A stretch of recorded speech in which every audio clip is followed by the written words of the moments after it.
তো ভিউয়ার্স, আপনারা দেখতে পাচ্ছেন একটি সিসি ক্যামেরার ফুটেজ। রাত বাজে 10টা 22। তো এত শীতের রাত, হ্যাঁ, শীতের রাতে 10টা 22 মানে অনেক রাত। তো বর্তমান যুগে কিছু কিছু ছেলে আছে যারা বাইক চালায়, মানে উচ্ছৃঙ্খলভাবে বাইক চালায় এবং রেস দেয়। হ্যাঁ, মানে আপনারা কিছুক্ষণের মধ্যে দেখতে পারবেন একটি ভয়াবহ দুর্ঘটনার হাত থেকে ছেলেটি রক্ষা পেয়েছে। মানে যেভাবে আর কি অ্যাক্সিডেন্টটা হয়েছে, তাতে তার আসলে মানে বাঁচাই মনে হয় সম্ভব ছিল না, কিন্তু তার কিছুই হয়নি মনে হচ্ছে দেখে।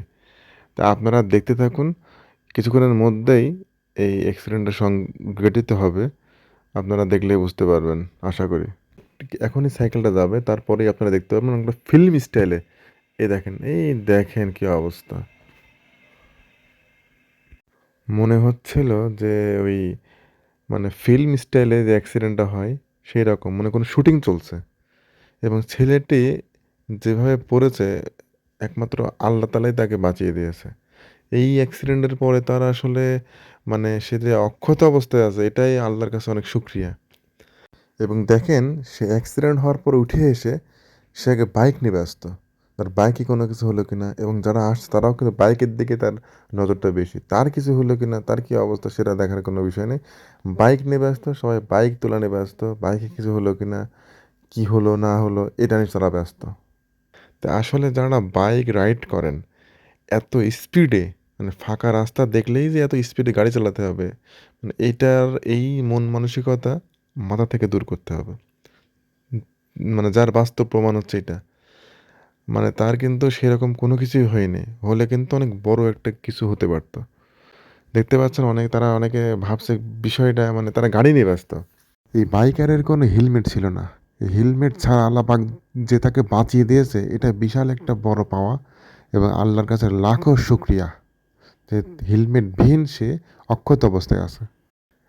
সে এই এত স্পিড থাকার কারণে তার যে গাড়ির যে আপনার যে ব্যালেন্সটা সে হারিয়ে ফেলেছে।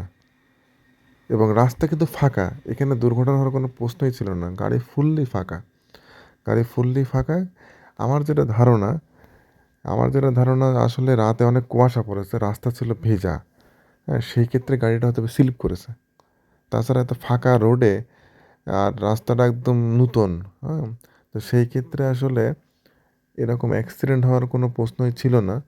ওই কারণ একটাই যে আসলে রাস্তা ছিল ভেজা, আর গাড়িটা ছিল খুবই স্পিডে। এতটাই স্পিডে যে সে আসলে ব্যালেন্সটাই হারিয়ে ফেলেছে। তো আপনারা দেখতে পেলেন যে যারা আসলে বাইক রাইড করেন, ফাঁকা রাস্তা দেখলেই স্পিডটা হাতের কন্ট্রোলে রেখেই গাড়ি চালানো উচিত। হ্যাঁ, তারা ভাবছে আসলে কি অবস্থা, কিভাবে হলো। হ্যাঁ, তারা তো আসলে বুঝতে পারে না। এই রিপ্লেটা দেখলে তারা নিজেরাই বুঝতে পারতো আসলে সে কীভাবে অ্যাক্সিডেন্টটা হলো আর কি। তারা গাড়ি নিয়ে মনে হচ্ছে ব্যস্ত। হ্যাঁ, তো দেখবেন যিনি অ্যাক্সিডেন্ট হলো সেই আবার বাইক চালিয়ে চলে যাবে। মানে তার কনফিডেন্স এত যে আমার কিছুই হয়নি বিষয়টা, আমি আবার বাইকটা নিয়ে চলে যাচ্ছে। তো এদেরকে আসলে কি বলা উচিত? হ্যাঁ, এখানে রাস্তা পরিষ্কার, রাস্তায় কোনো কিছু ছিল না, কোনো বিট নেই, কোনো কিছু নেই, কোনো সামনে কোনো যানবাহনও যাচ্ছিল না। তাহলে কেন এত এই অ্যাক্সিডেন্টটা কেন হলো? আপনারাই কমেন্ট করে জানান। না, আপনারা ভিডিওটা দেখে কি মনে হলো যে কেন এই অ্যাক্সিডেন্টটা হতে পারে? এবং তখন বাজে রাত 10টা প্রায় 25-26 মিনিট। দেখুন, সে নিজেই বাইক চালায় যাবে, এখানে কোনো আলাদা কোনো যানবাহনের সাথে লাগে নাই, কোনো কিছুই হয় নাই। সে দিব্যি ফোনে ব্যস্ত, দেখতে পাচ্ছেন ফোন নিয়ে ব্যস্ত।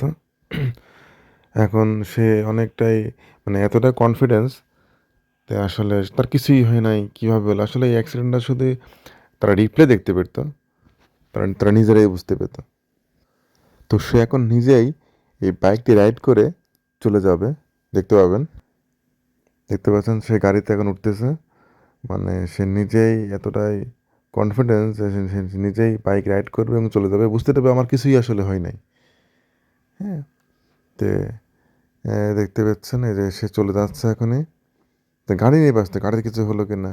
হ্যাঁ, চলে গেল। তা আপনারা কমেন্ট করে জানান আসলে আপনাদের কি মন্তব্য থাকতে পারে?